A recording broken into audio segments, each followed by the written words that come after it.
Hi friends, ఈరోజు అయితే మాది పాలకూర పప్పు అన్నం. ఇదైతే పాపడాలు అన్నం తింటున్నామండి. మధ్యాహ్నం లంచ్ అయితే ఇంకా మా ఇంట్లో అయితే పాలకూర పప్పు ఫ్రెండ్స్. ఇంకా అది పల్లి పౌడరు, పెరుగు. ఇంకా మీరు అందరు తిన్నారా ఫ్రెండ్స్? మేమైతే ఇప్పుడు తింటున్నామండి. టైం వచ్చేసి అయితే 2:30 అవుతుంది. కొంచెం నా మొబైల్ ప్రాబ్లం అయితే ఉంది ఫ్రెండ్స్. దానికోసం నేను ఇంకా వీడియోస్ అయితే ఇప్పుడు అప్లోడ్ చేస్తలేనండి. ఇంక ఈరోజు అయితే వెళ్ళి నేను మొబైల్ షాప్కి వెళ్ళి మొబైల్ చూపించుకుంటానండి. చూపించుకున్న తర్వాత నేను వీడియోస్ అయితే మళ్ళీ చేసి అప్లోడ్ చేస్తాను ఫ్రెండ్స్. ఇదైతే అప్లోడింగ్ అయితే ఎందుకో పని చేయట్లేదు ఫ్రెండ్స్. సెట్టింగ్లో వెళ్ళి అయితే చూసాము.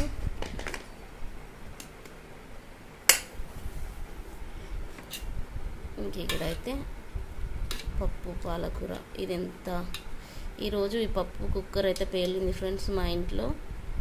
ఇంకా మళ్ళీ అంతా తీసేసి క్లీన్ చేసి మొత్తము. మా ఆయన అయితే డక్కన్ సరిగా పెట్టలేదు. మా ఆయనకి చెప్పానండి డక్కన్ పెట్టమంటే, అది కొంచెం బెల్ట్ టైట్ ఉంటే ఆయనకైతే చెప్పాను ఫ్రెండ్స్. చెప్తే మాత్రం ఇంకా ఆయన అయితే కొంచెం సరిగా పెట్టలేకపోయిండు. దానికోసం అని కుక్కర్ మొత్తం పేలింది. ఇంకా టైంకి అక్కడైతే ఎవ్వరం లేము గ్యాస్ దగ్గర. ఇంకా పప్పు మొత్తం కింద అంతా పోయింది.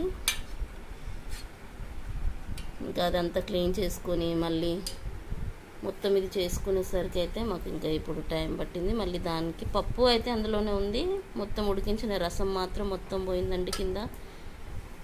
ఇల్లు మొత్తం పప్పు అదంతా పడింది. కానీ టైంకి అక్కడ ఉంటే ఎవరో ఒకరి ముఖం పలిగిపోతుండే ఫ్రెండ్స్. కుక్కర్ పెట్టేటప్పుడు చాలా జాగ్రత్తగా పెట్టండి ఫ్రెండ్స్.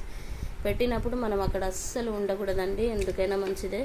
మనం విజిల్ వచ్చేంత వరకు మనం కిచెన్లో ఉండకూడదు. దగ్గరగా ఉండి వంట అయితే చేయొద్దు కుక్కర్తో. ఏ టైంలో ఎట్లా ఉండి సడన్లీ పేలితే మాత్రం ఇంకా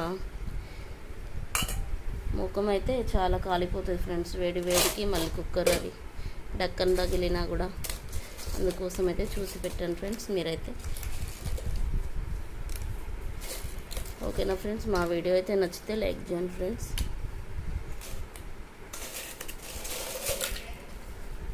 మా పాప అయితే పప్పు వేసుకుంటలేదండి, ఓన్లీ పెరుగుతో మాత్రం తింటుంది. తనైతే కొంచెం కారం కూడా తినదు ఫ్రెండ్స్. తను తినేటప్పుడు అయితే నాకు చాలా చాలా టెన్షన్ అండి. అన్నం తినే టైంలో ఎంతో టెన్షన్ పెడుతుంది ఫ్రెండ్స్. మా పాప అయితే చాలా ఏడిపిస్తూనే ఉంటుంది ఎప్పుడు నాకు ఏదో ఒకలాగా. ఉన్నదే ఒక్కటి కానీ మాకు ఒక 10 మందికి మెయింటైన్ చేసినంత బరాబర్ అయిపోతుంది ఫ్రెండ్స్. మేమైతే వినట్లేదు పెరుగుతూ ఉంటే. చూడండి ఎట్లా కూర్చుందో అన్నం